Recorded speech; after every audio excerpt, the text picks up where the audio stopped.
ರಾಜ ಚಂದ್ರವರ್ಮನ ಕಥೆ.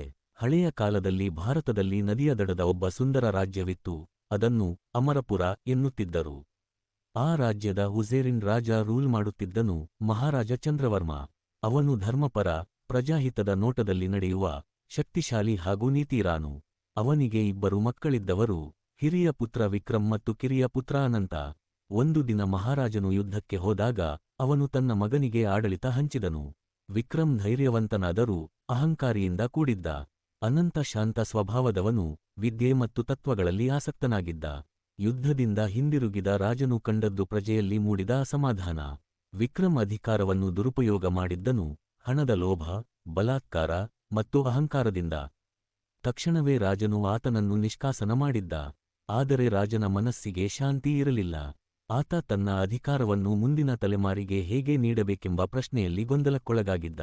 ಆ ಸಂದರ್ಭದಲ್ಲಿ ರಾಜನು ಖ್ಯಾತ ಋಷಿಯೊಬ್ಬನನ್ನು ಭೇಟಿಯಾಗಿ ಕೇಳಿದ, ಇದಕ್ಕಿಂತ ಹೆಚ್ಚು, ಋಷೇ, ರಾಜಧರ್ಮವೇನು?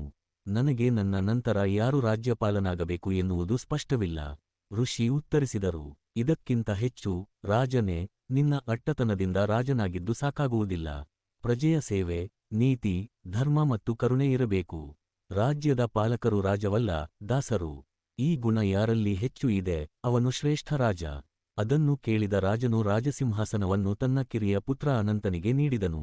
ಅನಂತನು ಪ್ರಜಾಪಾಲನಾಗಿ, ಜ್ಞಾನದಿಂದ ಹಾಗೂ ಪ್ರೀತಿಯಿಂದ ಅಮರಪುರವನ್ನು ಮಾದರಿ ರಾಜ್ಯವನ್ನಾಗಿ ಮಾಡಿದ್ದ. ಅಡ್ಡಗೆರೆ ಅಡ್ಡಗೆರೆ ಅಡ್ಡಗೆರೆ. ಈ ಕಥೆಯಿಂದ ಪಾಠ: ನಾವು ಶಕ್ತಿಯ ಸ್ಥಾನ